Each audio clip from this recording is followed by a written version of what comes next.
Hello and welcome back, guys. The next position is kidney position.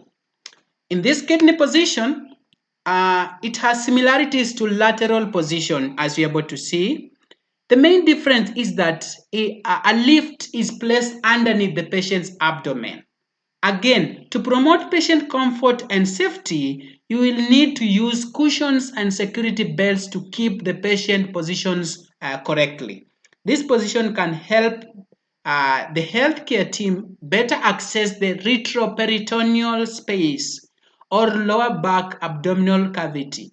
Remember, the kidneys are retroperitoneal organs, okay? And the best position to access this is the kidney position.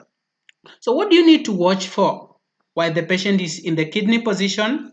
So like the lateral position, the RN will need to watch out for the signs of pressure causing issues on the bed downside of the body and including the DVT. Okay, so guys, this is the kidney position. Okay, to access the retroperitoneal space.